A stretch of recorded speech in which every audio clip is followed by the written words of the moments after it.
Hello, welcome to Unicorn Princess Tarot. So, ito pa yung ating collective love reading.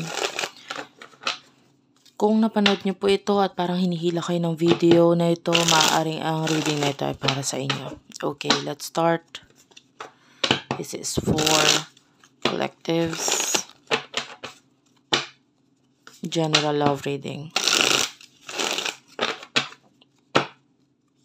Kung maririnig ninyo yung mga sasabihin kong zodiac signs, energies lang yan, guys. Okay. Let's start your reading. Main energy, you do have here Two of Wands, Chariot. Four of Pentacles. For now, nakikita natin, nag-focus ka sa mga plano mo. Maybe yung iba sa inyo, plano na may kinalaman sa pagta-travel, pag-iipon na may kinalaman sa pagta-travel. Yung iba naman, hindi ganun ang sitwasyon. Nakikita natin, I feel like, you're focusing on your goals, money with the Queen of Pentacles, Queen of Wands. This is you. So ngayon nakikita natin, umiiwas ka na maramdaman itong Five of Cups, which is yung kalungkutan. I feel like you're really sad right now kasi maybe you're waiting on something. Maybe you're waiting on this Ace of Cups, which is yung love of your life. You're trying to move on, pero hindi ka move on with the Six of Swords. And it feels like you're no longer welcome dito sa person na kakonect mo kasi feeling mo, buo na siya sa sarili niya, kompleto na siya. So, naramdaman mo yung feeling na hindi ka na niya kailangan. So, technically, nag-focus ka sa sarili mo or tinatry mo magplano na lang na may kinalaman sa sarili mo. I feel like for some of you, meron ako nakikita mga rush decision or mga mabibilisang desisyon na may kinalaman sa ipon or I don't know, maybe may mga pinagkakagastusan ka ngayon na may kinalaman sa ipon mo kasi nagdesisyon ka na ganito, ganyan. Or may mga plano ka regarding this money. Right here. So, yung iba sa inyo, umiiwas ka or lumalayo ka sa person na to or ayaw mo lang yung sakit, ayaw mo lang yung pain ng pag-iisip regarding this person. Kasi nga, feeling mo you're no longer welcome eh. Naramdaman mo yung feeling na hindi na ako welcome. So, I have to make changes na lang para sa sarili ko. So, that is your main energy. Wait lang guys. Medyo nagalaw yung aking stand.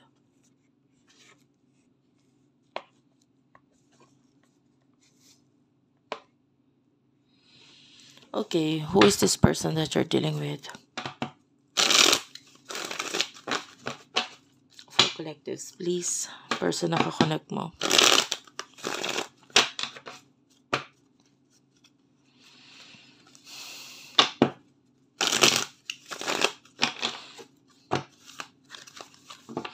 I feel like ayaw mong maapektuhan sa kanya or sa connection na ito.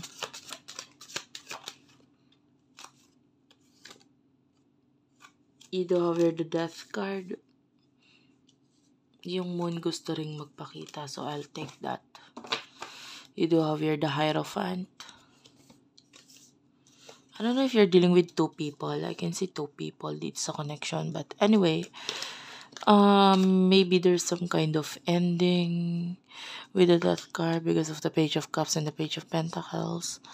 So maybe that could be regarding child with the Page of Cups and Page of Pentacles, and could be dealing with someone who is always showing her as your soulmate. So might be nararamdaman mo yung soulmate connection sa inyo nitong taong to. And for some of you, itong ending or yung tower, I can see the tower or the Death card moment sa inyo. Napaka toxic para sa'yo. Parang ang hirap kasi you want to focus on yourself pero parang ang hirap na hindi mo siya basta-basta makalimutan na although tinatry mo yung best mo, ang hirap. At saka at the same time, gusto mo, like you want a future between the two of you pero parang sa ngayon it's not possible. So medyo masakit at mahirap para sa ito. May nagkukos ito ng lungkot para sa'yo. So this person is currently in the Hierophant is here.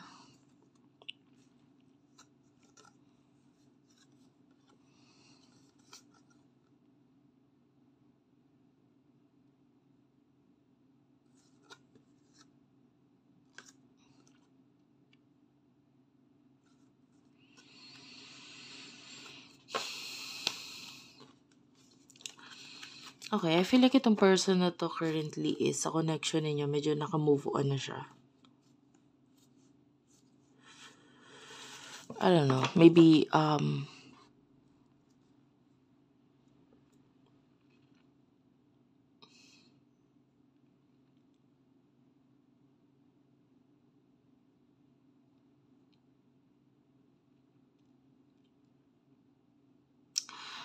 may nagiging dahilan sa kanya ngayon para maka-move on. So, let's say, ganon. May mga nangyayari sa buhay niya ngayon para maka-move on sa connection ninyong dalawa. So, I want to know more about dun sa connection. Ano ba tong connection na to?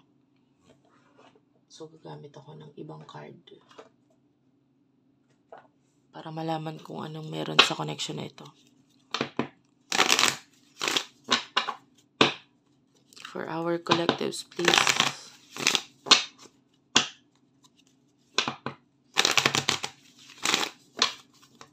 For collectives.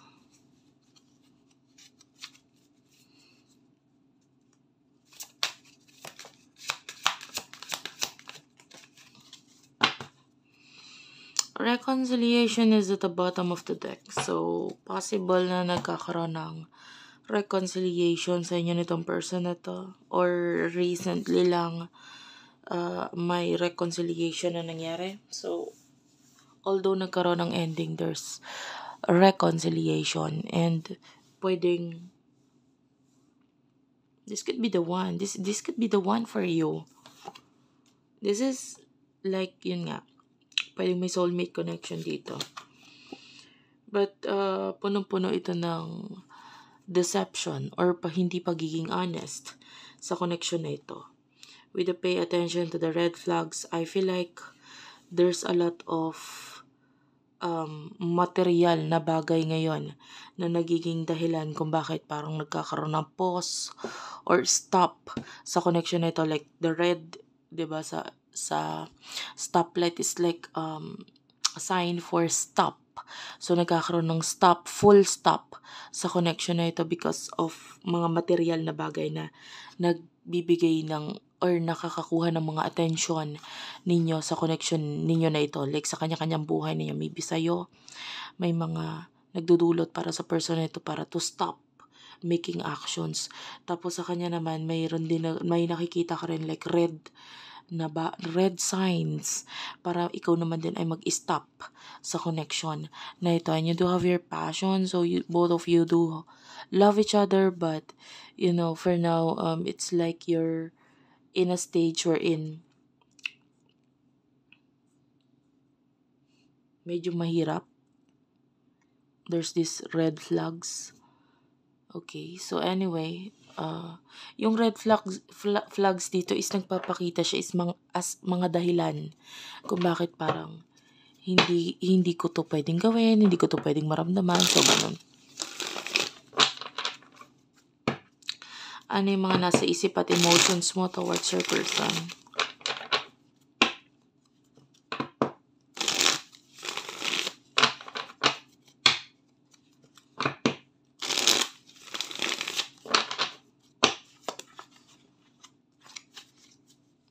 Ano yung nasa isip at emotions mo patungkol sa taon to?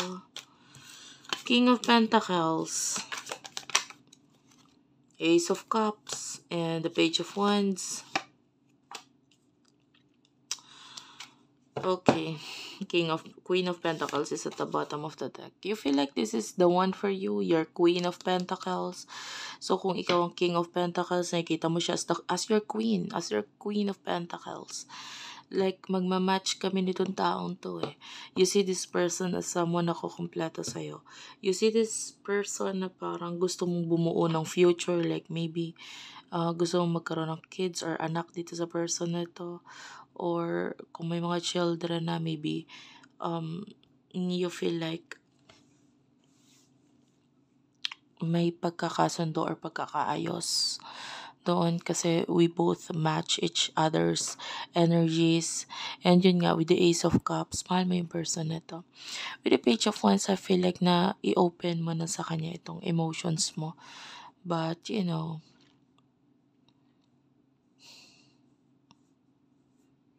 I like your energy. Actually, you're trying to run pero you cannot run away from this connection. May blockage lang eh, pero nakikita natin parang hindi ka naman talaga lalayo or aalis sa person na ito. Because might be you're still attracted sa kanya. And of course, you do love this person. Kaya mo siyang tanggapin sa kung ano man yung mga meron or nangyayari sa buhay niya ngayon. Anyway, let's move on to your person, emotions and thoughts na towards you. For our collectives, please.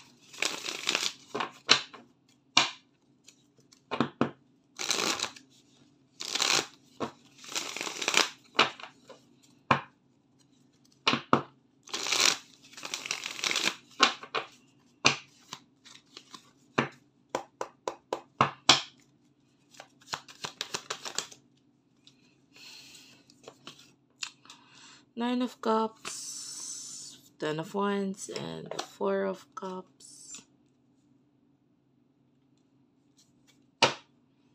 Eight of Swords is at the bottom of the deck. Let's find out yung mutual energy between the two of you.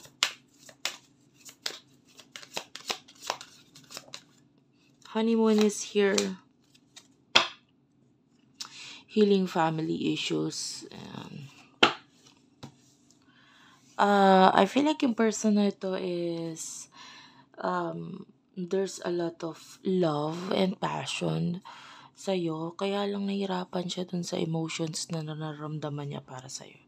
Tsaka parang hindi siya sure kung same pa rin ba yung emotions na nararamdaman mo para sa kanya.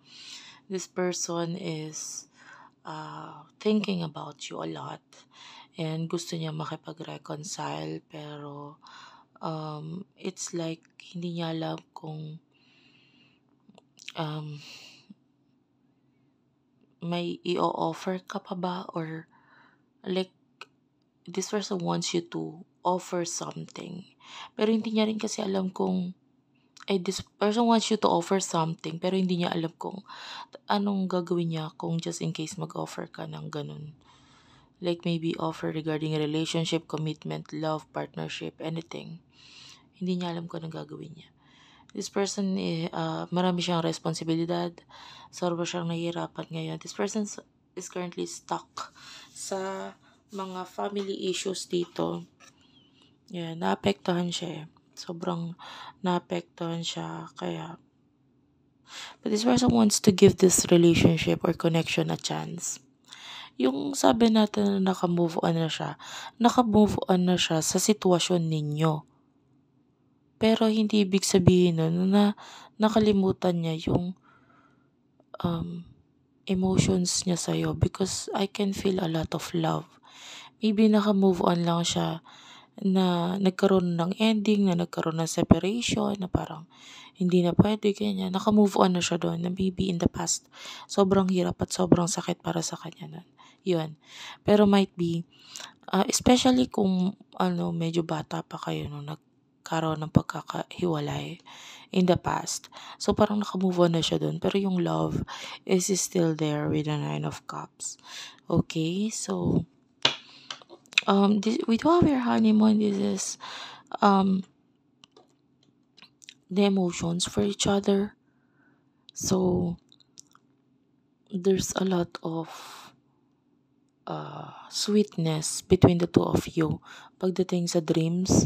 So if you are dreaming about that, something sweet sa inyong dalawa. Maybe this person give you something in your dream. And naramdaman mo yung parang, ay, ang sweet naman, binigyan niya ako, ganyan-ganyan. There's a lot of love, and ito yung nagko-confirm doon that this person still loves you. Okay? Kasi napanaginipan mo siya maybe in the past na may binibigay or may something sweet na ginawa sa'yo. Okay, so this person is feeling or having the same dreams with you. So may mga panaginip din siya. Because at I feel like unti-unti siya nagigising sa katotohanan na parang yung love sa inyo is like more on spiritual kind of love. Let's move on to your future. What will happen in the future for the both of you? I will be using a different card. Wait lang. In the near future, ano naghihintay sa connection na ito?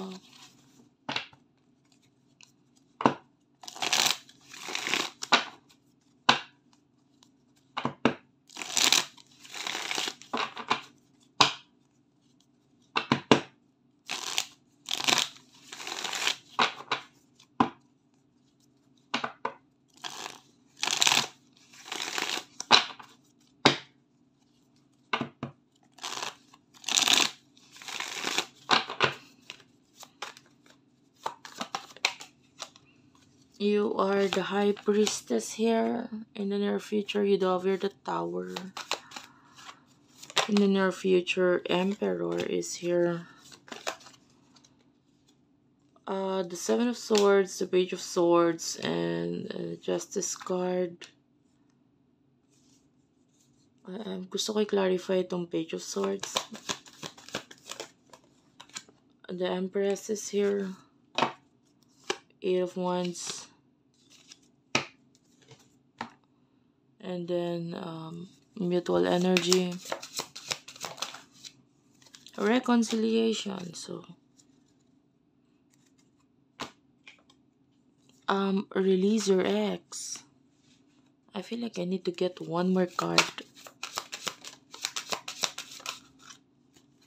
Past life relationship, and you do have your soulmate. This is actually the one for you.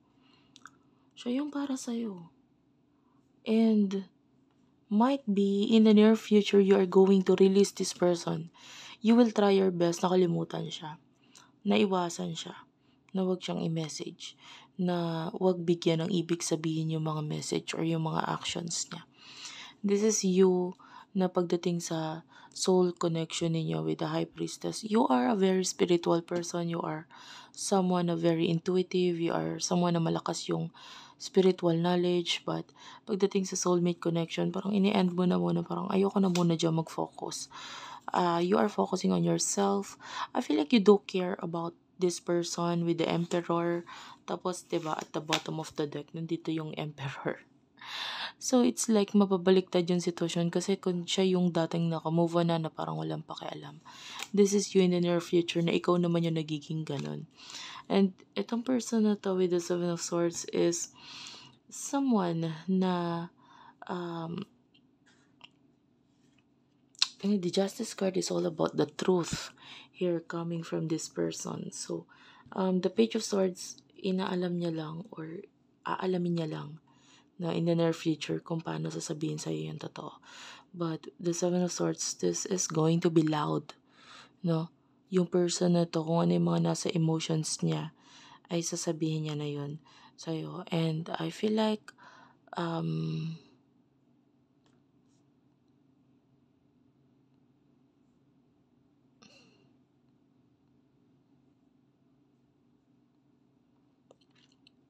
hindi kanya iiwan. Like, alam mo yung feeling ng parang, hindi ko basta hahayaan na mawala ka sa buhay ko. Parang ganun. So, I feel like this person will be the chaser in the near future. Siya yung maghahabol sa'yo. And you will try to release this person. But I can see reconciliation sa inyong dalawa. And then the person na ito, You have known each other before. This is a past life connection. And can you see this, guys? The Empress and the Emperor will be together in the near future. Kayo yun. At ang magbabalik sa inyo sa isa't isa is ito, the Three of Cups is regarding reconciliation. So, nakakita tayo ng Eight of Wands, which is family. Okay?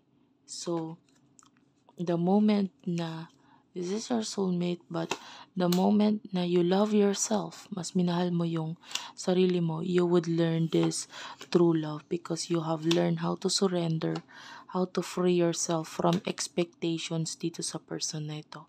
And the moment na nagtiwala ka sa divine or sa universe, na bahala na kayo universe kung anong gawin nyo, kung anong mangyari sa buhay ko, this is the time na itong mga bagay na hinihintay mo noon, na hindi mo na hinihintay, will soon come to you.